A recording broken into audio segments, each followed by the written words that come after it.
Muy buenas noches, muy bienvenidos a un conversatorio más de Escritura Claustro. El día de hoy nos acompaña Michelle Pérez Lobo, artista, poeta, editora, nacida en la Ciudad de México en 1990. Ella estudió literatura iberoamericana y tiene una maestría en lexicografía. Es autora de la plaquette de poesía Lo que perdimos y otros poemas, publicado en Aquelarre Editoras en 2018. Ha publicado también poemas, ensayos, cuentos, traducciones en El Universal, Letras Libres, Hispamérica, Tierra Adentro y Punto de Partida, entre otros muchos. Sus videopoemas e intervenciones a textos han aparecido en Mula Blanca, Periódico de Poesía, Chiquilla Te Quiero y Colectivo Dubius. Recientemente formó parte de la exposición virtual Poéticas desde el Encierro de la Galería Libertad en Querétaro. Es becaria del programa de Jóvenes Creadores en la edición 2019-2020 en poesía. Muy bienvenida, Michelle Hola, Pérez Lobo. muchas gracias por tenerme aquí. No, pues muchísimas gracias por acompañarnos y justamente en estos conversatorios que hemos estado haciendo con autores como Bartolomé Ferrando, venimos también de una serie de pláticas que tuvimos en un seminario sobre la poesía y la pandemia y del coloquio de poesía donde tuvimos algunas mesas que justamente hablaban sobre estas posibilidades que tiene el texto hoy en día en relación con el contacto con otras disciplinas artísticas. Y bueno, esta exposición que tú tuviste en el 2018, Un texto es un lienzo, es un texto, justo trabajaba con estas piezas en las cuales tú bordas, tú intervienes a través de textos de otros, en algunos casos, textos propios, y que están también en una especie de intermedia, de arte intermedia, donde hay lenguaje, donde hay dibujo, donde hay bordado, donde hay todo este tipo de cosas. Cuéntanos, Michelle, ¿cómo nació y de dónde viene este gusto o de dónde se expande del lenguaje hacia la objetualidad? Bueno, fue una cosa bastante natural. Quiero decir que no empezó, digamos, por la teoría, sino que más bien por la práctica y de plano una cosa así cotidiana, ¿no? Yo ya tenía como cierta curiosidad por el arte plástico, ¿no? El arte pictórico desde niña y siempre me había autoimpuesto esta cosa de que yo no sabía dibujar, que yo no sabía pintar y de que era bastante torpe en eso, ¿no? Un poco todavía lo mantengo, pero sí.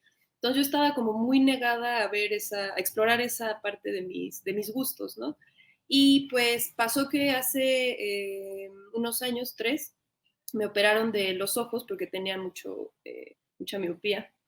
Y estuve en reposo sin televisión, sin celular, sin pantallas de ningún tipo, sin mucha luz, como 3 días, 4 días, ¿no? Entonces yo estaba aburridísima y tampoco me dejaban leer. Y pues estaba yo como en mi cuarto pensando qué podía hacer, me habían puesto música así como para aliviarme un poquito. Y abrí este libro de Bartleby el Escribiente, que es uno de mis favoritos desde hace muchos años, y como que estaba viendo y pensaba, esto que estoy haciendo no está bien, ¿no? Me dijeron que guardara cierto reposo, esto me va a afectar la visión. Y entonces estaba como hojeando el libro y me encontré con la frase que dice, preferiría no ser un poco razonable. Entonces pensé, claro, lo que yo estoy haciendo es poco razonable estar como releyendo esto ahorita. Y tenía por ahí un costurero porque algo se me descosió y lo estaba ahí remendando y me puse como a hacer un cosido muy azaroso porque no podía, digamos, poner la vista y fijarla bien a detalle en lo que estaba haciendo.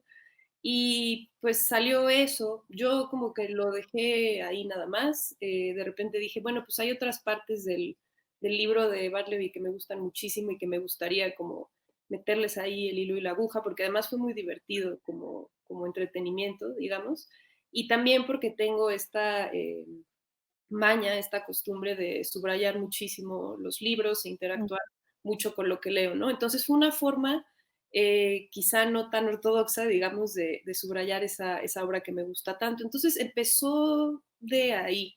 En realidad, te digo, yo había tenido como un primer acercamiento a eso, después empecé a conocer a algunos artistas que se dedicaban a, no sé si tanto esta hibridación, pero sí a hacer de la literatura en cualquiera de sus géneros, digamos, materia prima para su arte, ¿no? Como Francisco Ugarte, Jorge Méndez Blake, entre otros. Entonces, Ujú. como que ya tenía esas referencias y de pronto pues salió esto y lo seguí explotando, ¿no?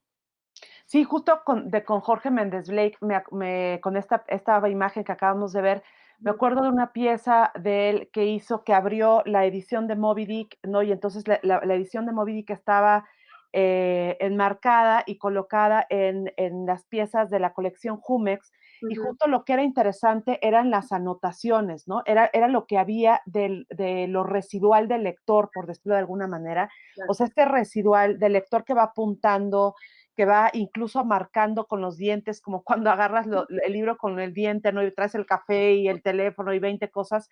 Y de pronto justamente son como esos signos, ¿no? Que van dejando las anotaciones, las tachaduras, los borrados, y que yo veo que de alguna manera lo tienes tú en estas otras escrituras que estás proponiendo y en las cuales también creo que de alguna manera las imágenes están dialogando todo el tiempo con la letra, pero hay también contraposiciones de palabras e imágenes, residuos escritos, ¿no? Ujú, Incluso murmuraciones, discursos que se entrecortan, y en el que de alguna manera el objeto de la grafía se va convirtiendo también en música, casi en una partitura, o sea, estas piezas se ujú. convierten en una partitura donde de pronto la música quizá no es audible en el sentido áurico, pero es audible a partir de toda digamos, la exploración casi dibujística, sonora, gráfica que tiene.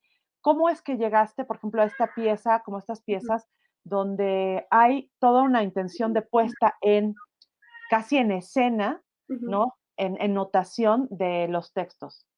Mira, ha sido toda una transición, ¿no? Ujú, Recientemente ahí en la revista digital El Rizo Robado hice un ejercicio de reapropiación, por supuesto utilizando estas herramientas del cosido y de este diálogo que mencionas, que procuro que siempre esté ahí entre la forma y el fondo, que no sea una como especie de bordado gratuito o una ilustración del texto, sino que haya un diálogo constante, ¿no? Y aquí lo que intenté fue pues utilizar las palabras de otras poetas y otras escritoras para expresar un poco como yo declarándome incompetente en el sentido lingüístico o verbal. Sí, bueno, ahorita no sé bien qué decir porque estaba en el proceso de escritura de un libro y pues tú sabes lo pesado que eso puede ser y lo desgastante y de pronto estás totalmente perdida, te sientes insuficiente. Entonces estaba yo justo en ese proceso y dije, bueno, necesito ayuda de mi canon personal, no sé, ¿no? Y ujú. ese fue un ejercicio un poco como para buscar en las demás autoras, en las lecturas que tengo acá, pues palabras que hablaran sobre mí, ¿no? Porque luego eso nos sucede mucho como lectores, siento que nos identificamos con lo que leemos, pero también muchas veces sentimos que nos están hablando o que nos interpelan directamente o que incluso nos describen, ¿no? Que de alguna manera misteriosa la obra sabe por lo que estamos pasando, sabe exactamente las palabras que nos hubiera gustado decir. Entonces se fue por ahí esa exploración, aunque también pues, anteriormente había hecho otras cosas que tenían que ver con justo exponer, hacer, digamos, públicas, digamos, el proceso de lectura de una obra, ¿no?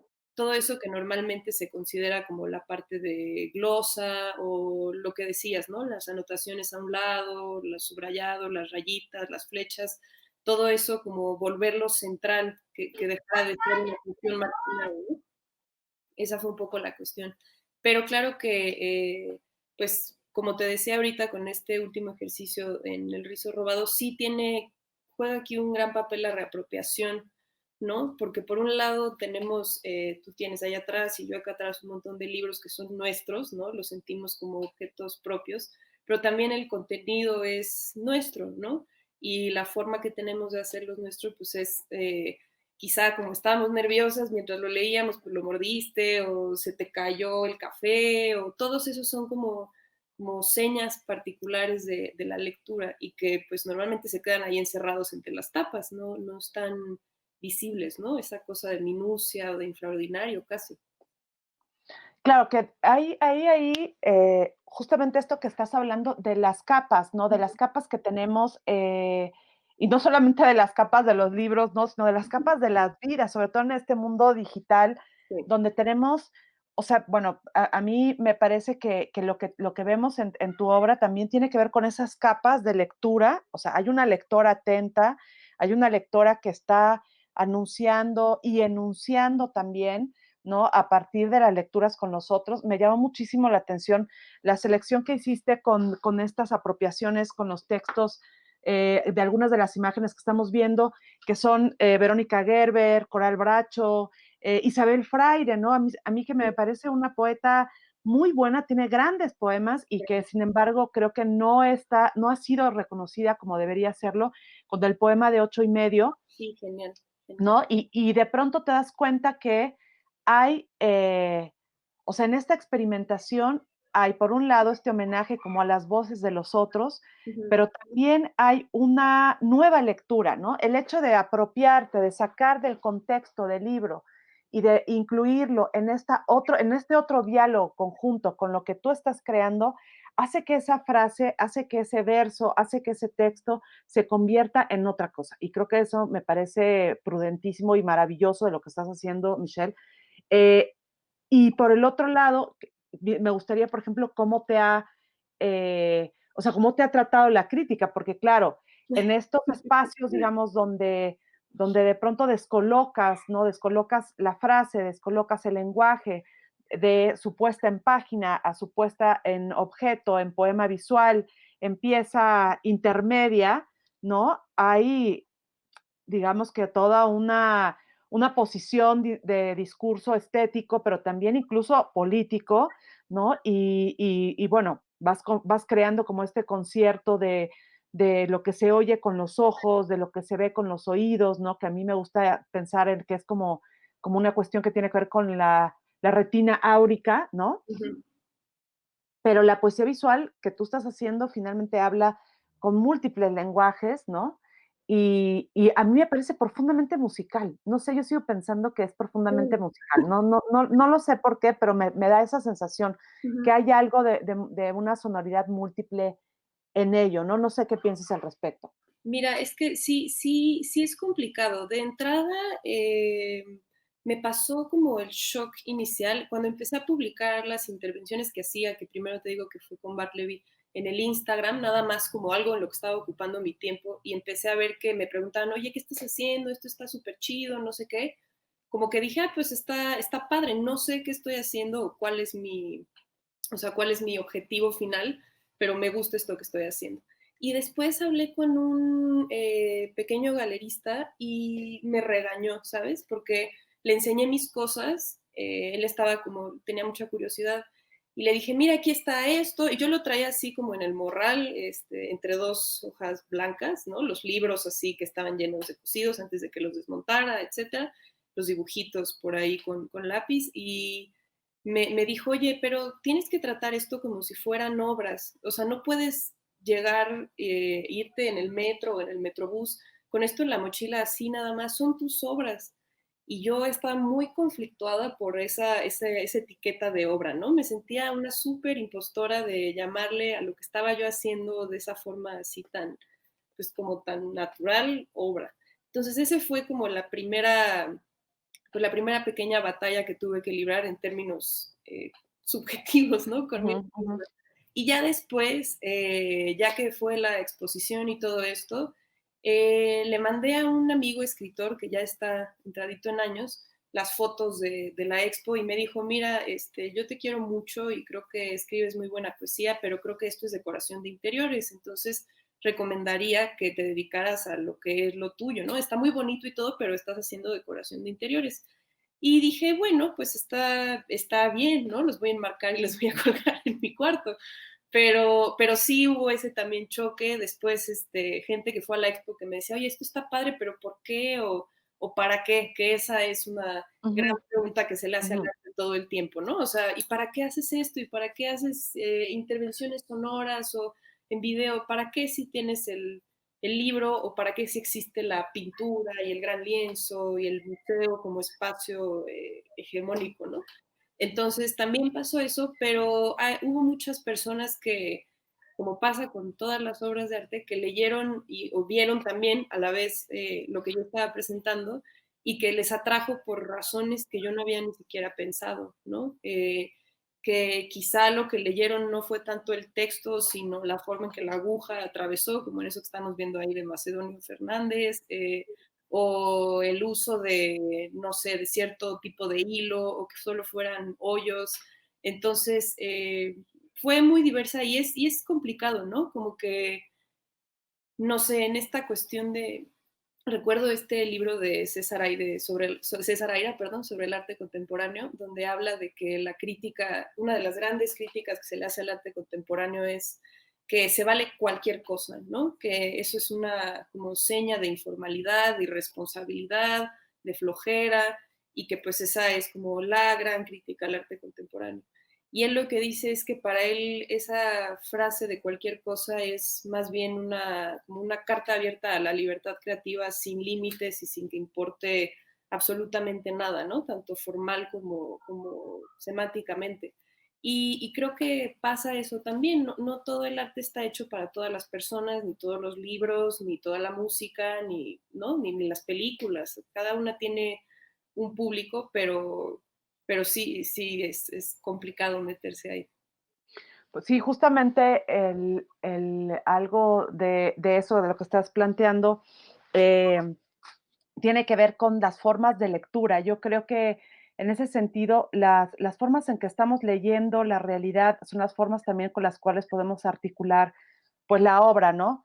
Claro. No creo que sea particularmente que en México, digamos, puedas tener un comentario de que alguien desde la poesía te diga, oye, esto es decorativo. No, creo que lo que sucede ahora quizá se ha movido o se ha remecido, digamos, el territorio de la creación y de la literatura por todo lo que está pasando con la pandemia, ¿no? O sea, como que ha desestabilizado la idea del libro, pero también ha desestabilizado la idea del mercado editorial, como ha desestabilizado la idea que teníamos, por ejemplo, del uso del código de QR, que el código de QR se ha usado desde hace 10 años o más, y que sin embargo ahora nos parece tan natural y tan normal, pero es tan natural y normal desde hace mucho tiempo, igual que las escrituras digitales.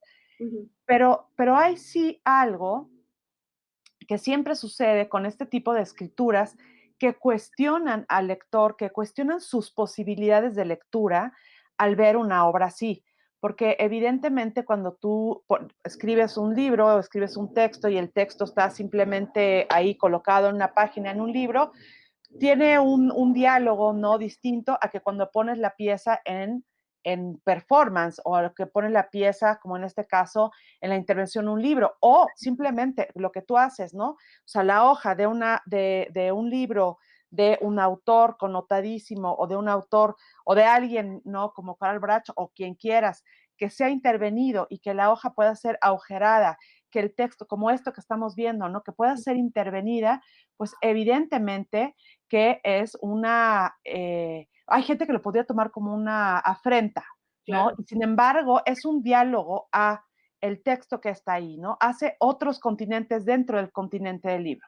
Y bueno, en esta relación sobre los ejes tensores que hay entre la intervención que tú haces y el texto que ya está dado y todo lo que se conforma en ello, nos pregunta Rodrigo Sánchez, ¿qué relación hay entre el texto y los trazos que haces con el hilo y si influyen en el patrón que haces sobre la obra? Que me parece interesante. Es decir, ¿cómo intervienes? Supongo que eso es lo que nos querrá decir Rodrigo.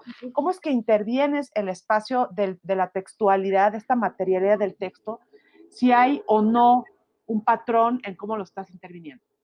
Sí, gracias Rodrigo por tu pregunta y saludos. Sí, lo que decías un poco al principio de esta labor de lectura, por ejemplo, en esta colaboración para el rizo robado, donde Isabel Fraire, Verónica Gerber, etcétera, fueron como las protagonistas, me tuve que poner a releer casi casi que los libros completos en donde yo pensaba que podía haber versos o oraciones que fueran a ser elocuentes para lo que yo quería expresar, ¿no? Entonces es una labor de lectura muy, muy, muy minuciosa. En el caso, por ejemplo, de Bartleby, que es un libro que he leído varias veces, pues hay varias partes de ese libro que me parecían especialmente, no sé, juguetonas o a veces oscuras, tristes. Y yo lo que hacía, lo que pensaba también antes de hacer la intervención, era, a ver, ¿cómo? Yo no quiero centrarme en esta frase de aquí, ¿no? Preferiría no ser un poco razonable. ¿Cómo le hago para que la no razón o para que ese desdén a tener que elegir algo, preferir no, se refleje en el cocido, ¿no? Y en muchos casos, pues era el resultado muy azaroso, de pronto algo muy sencillo, ¿no? Como si en algún texto se hacía alusión a alguna muerte o algún episodio oscuro, pues entonces el subrayado era todo en negro, solamente como una especie de lápida, ¿no? Donde toda la página es negra y lo que queda es nada más esa frase.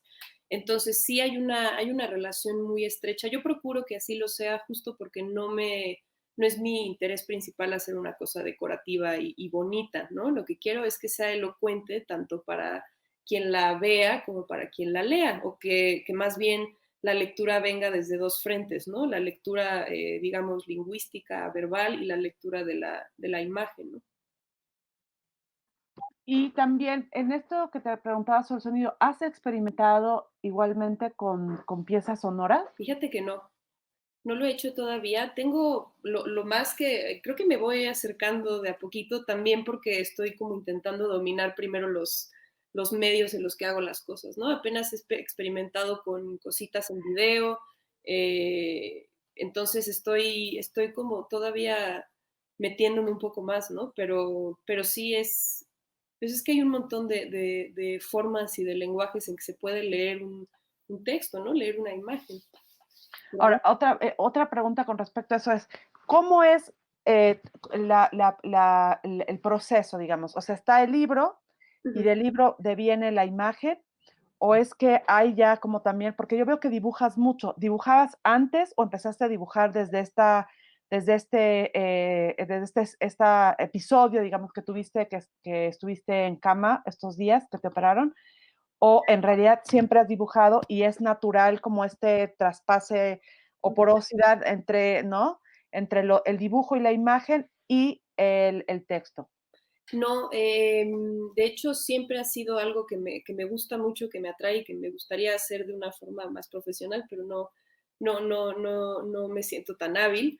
Pero más bien como que, por ejemplo, en estas imágenes que vimos hace ratito, donde había como una fotocopia con las letras todas desordenadas y por ahí dibujos en lápiz, ahí más bien lo que retomé con mis habilidades en dibujo, en el nivel en el que las tengo, dije, bueno, voy a agarrar un espirógrafo, aquí está, ¿no? Y pues como esta página me salió mal impresa y o sea, esto fue un accidente tal cual, ¿no? Un accidente de impresión, salió todo revuelto y me pareció muy elocuente, muy bonito y dije, bueno, ¿y cómo hago que eso salga, no? Entonces, como lo que tenía para dibujar era un espirógrafo de estos que te venden luego en la calle y que usan mucho los niños para dibujar, entonces usé eso, como que en esta pequeña primera serie, porque fue una primera exploración, lo que hice fue valerme de las cosas que tenía ahí en el cajón, ¿no? Que el compás, la regla, la goma, un lápiz X de ninguna marca en especial, ninguna marca de dibujo, también como para, pues un poco el desafío y esta cuestión de, otra vez, de llevar lo marginal al centro, ¿no? O lo poco relevante al centro. Pues todos estos instrumentos cotidianos y los accidentes que pasan, lo contingente, volverlo central, ¿no? Hacerlos elocuentes. Ok, nos pregunta aquí el público que estamos, que nos comenta si después de esto, los diálogos que construyes se le hacen muy interesantes a la voz, la palabra, y te pregunta, ¿te hace interpretar mejor tu lectura si lo haces nuevamente? ¿Qué sensaciones te provoca ver esa nueva interpretación? Si hago nuevamente... Sí, o sea, los diálogos que construyes uh-huh. se le hacen muy interesantes, los diálogos que construyes entre imagen y palabra, y su pregunta es que si después del bordado te hace interpretar mejor la lectura que tuviste del texto, ¿me entiendes? De ese primer texto. Sí, Entonces, si lo haces nuevamente, ¿qué sensaciones te provoca ver esa nueva interpretación del texto anterior, o sea, de esa apropiación que ya habías hecho, que ahorita hablamos del linaje, o sea, digamos, de la estirpe de la que vienes y de cómo llegas a aquí, porque, bueno, también hay que decir que, por ejemplo, si vemos como en estas imágenes que están ahí en el rizo robado, a Verónica Gerber, a Coral Bracho, o sea, Coral Bracho que es una poeta profundamente plástica, sensorial, o Verónica Gerber que tiene un pie en la imagen y tiene un pie en el texto y que siempre está trabajando con ellos, o la propia Isabel Freire, ¿no? Isabel Freire, los poemas que tiene son como si fueran Polaroids, ¿no? O sea, son como imágenes fotográficas de escenas, cada uno de sus poemas. Entonces, hay sí una estirpe de una serie de autoras, en este caso, y de autores seguramente, que tienen una cierta mirada, que eso ya no los comentarás, pero antes de, si quieres, esa pregunta, ¿te provoca algo, una nueva interpretación de ese texto al haber intervenido, bordado, justamente jugando con otra nueva posibilidad, otro nuevo continente para ese texto que tú ya tenías, ya lo habías como apropiado, te lo habías apropiado? Sí, sí es obviamente cuando releo para hacer estas reapropiaciones, sí me encuentro como cuando me pasa esto cuando uno está repitiendo muchas veces la misma palabra y de pronto pierde el sentido, ya no estás escuchando nada más los fonemas y ya no, como que ya no lo agrupas, un poco así, como un extrañamiento muy particular, ¿no? Con aquello que leo, que a la vez está en el proceso de hacerlo mucho más íntimo y propio, ¿no? Y ese, creo que la primera fase es este extrañamiento del que hablo, y ya cuando está el bordado y lo veo, además de que siento que ya me di a entender, como una sensación de, encontré las palabras exactas o los medios más bien exactos para expresar lo que quería decir, ya lo siento totalmente mío. Y bueno, obviamente siempre están ahí los libros y las referencias, no es Ujú. una cuestión de apropiarme en ese sentido de esas obras, pero sí las siento ya personales, como que es esta sensación de que lo logré, ¿no? Que ya son también mis palabras, a pesar de que sean estas otras palabras. Fíjate que hay un en Taco, que es este taller de arte contemporáneo que lo lleva Sergio Ricaño. Hubo una exposición justo de poesía visual y entonces había como la apropiación del estudio de Velázquez, ¿no? Y entonces con imágenes que tenían que ver con el diccionario o con anatomías, con cuerpos, fragmentos de cuerpos, ¿no? De estas imágenes anatómicas, con textos, en fin, de Vanessa García Lembo. Y entonces a mí lo que me parecía es que había, o sea, estoy hablando de artistas visuales que se acercan como a esta poesía visual y que de pronto trabajan con el texto, ¿no? Ujú. Y que de pronto están jugando, o Maribel Portela, que también era parte de esa exposición, y entonces me decían, es que no, o sea, había como una especie eh, no de temor, sino como de una cosa de tenerle como cierto distanciamiento al texto, ¿no? Como una cuestión de estar cohibido quizá ante la potencia del texto, pero como también le pasa a los escritores al estar cercanos o quererse justamente como trabajar también en estos territorios de la imagen, ¿no? En tu caso, ¿cómo lo has sobrellevado y cómo lo has estado trabajando, ¿no? ¿Y qué estás trabajando ahora? Porque, bueno, trabajas como por series, como también en poesía, que trabajas como por la serie de poemas, etcétera, y lo has hecho todo en el continente del libro, ¿no? Y de la página, digamos, o sea, como de pliegos, pero has saltado a otros, ahorita dijiste que estabas haciendo video. O sea, Sí. quiere decir que ya estás desplazándote de la pieza, o sea, de la parte objetual libro al video poema. Sí, me estoy intentando explorar estas otras posibilidades, ¿no? Y también lo que intento es llevar esta reapropiación a este otro lenguaje audiovisual.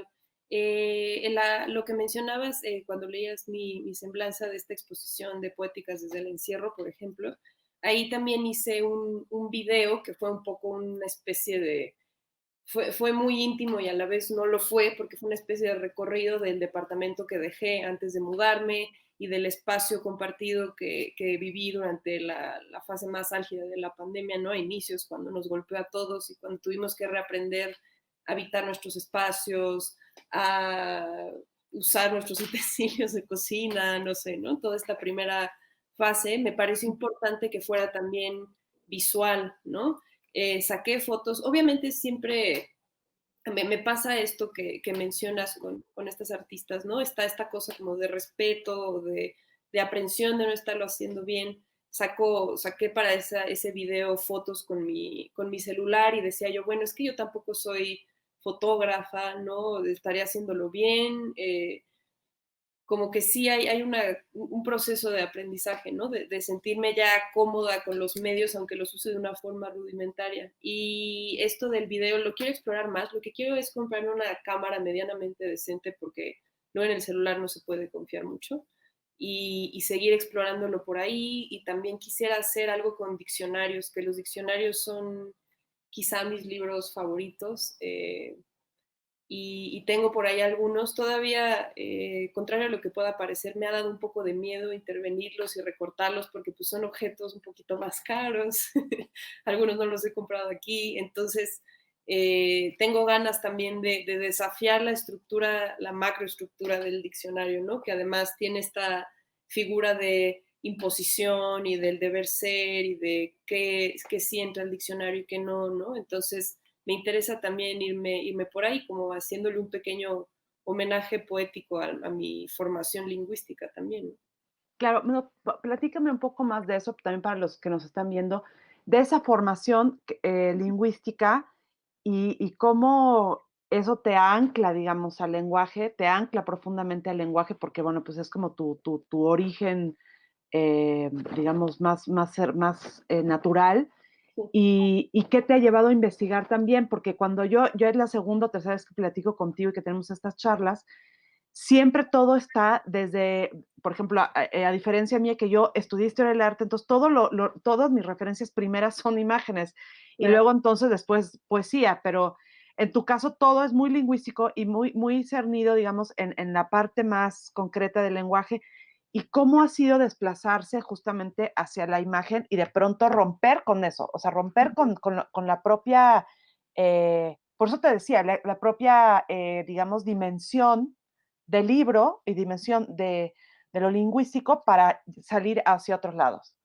Pues mira, estudié letras iberoamericanas ahí en el claustro hace unos años y yo no tenía idea cuando entré al claustro de que existía la lingüística, existía la fonología, la gramática histórica, etc., etc., ¿no?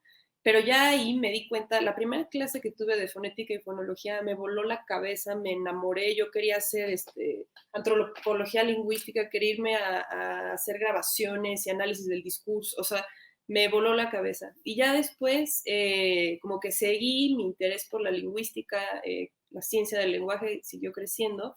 Y un par de años después me fui a Madrid a estudiar la maestría en lexicografía, porque los diccionarios siempre me han gustado, herencia de mi madre y de mi abuela, pero también porque tenía este gusanito de explorar un poco más la parte lingüística, ¿no?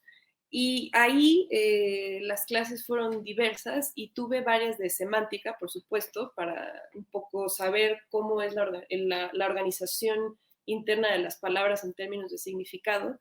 Y en una clase con Elena de Miguel, una grandísima lingüista, semántica léxica, empezó a hablar de cómo adentro esta teoría de que las palabras adentro tienen una estructura en donde se organizan sus semas, sus unidades de significado y que eso explica también en gran medida por qué unas sí se pueden combinar con otras o cuáles no, no que se pueda o no como una regla, sino que es más habitual encontrarlas juntas, ¿no? Y eso a mí me pareció increíblemente poético y fantasmagórico y bonito, ¿no? Como llegar a la ballena blanca del lenguaje, o sea, cómo desentrañas eso, ¿no? Ves una palabra como la palabra y cómo es que adentro se organiza algo, también me voló la cabeza. Entonces, sentí que ahí había una relación muy profunda, muy poética entre la lingüística pura y dura, la semántica y la literatura, la poesía, ¿no? Y tuve oportunidad por ahí de hablar con también un gran lingüista que se llama, ¿cómo se llama? Ya se me olvidó. El autor del diccionario de redes, Ignacio Bosque, y él también es un gran lector de poesía y me hablaba de los corpus con los que armó el diccionario, ¿no? Del diccionario combinatorio del español. Y me decía, bueno, obviamente no pude considerar en este corpus a los literatos, a las poetas, porque pues ellos dan al traste con todas mis teorías combinatorias, ¿no? Ellos lo que están buscando es semánticamente eh, explotar, descolocar, sacar de contexto, entonces esto no me va a servir para hacer un diccionario. Y pensé que sí, que hay una relación ahí por explotar que podía ser muy fructífera, ¿no? Entonces siempre como que me fijo bien en el significado de las palabras de las que me reapropio, en la cuestión semántica, pues quizá del hilo, ¿no? De qué forma puede significar, qué figura puede significar más que otra. Una pregunta, a mí me gusta mucho un texto de Roland Barthes que dice que en el texto El susurro de la lengua que la palabra es irreversible. Y yo creo que cuando tú, porque para mí, de alguna manera, la palabra es irreversible en el sentido que es, o sea, en el sentido de fatalidad Uh -huh. o sino, porque uno está asignada por la palabra. Yo creo que tú en ese sentido estás asignada por la palabra. Yo creo que la palabra cuando te signa, te signa. O sea, es decir, que uno puede trabajar en cualquier medio, en cualquier plataforma, en cualquier continente, o sea, sea digital, sonoro, performático, o sea lo que sea, y sin embargo está ahí. Y creo que un ejemplo de ello, creo yo, es Ulises Carrión. O sea, Claro. Ulises Carrión podría haber sido el performance, el disco, de Poet Stone, lo que fuese, y él seguía siendo escritor.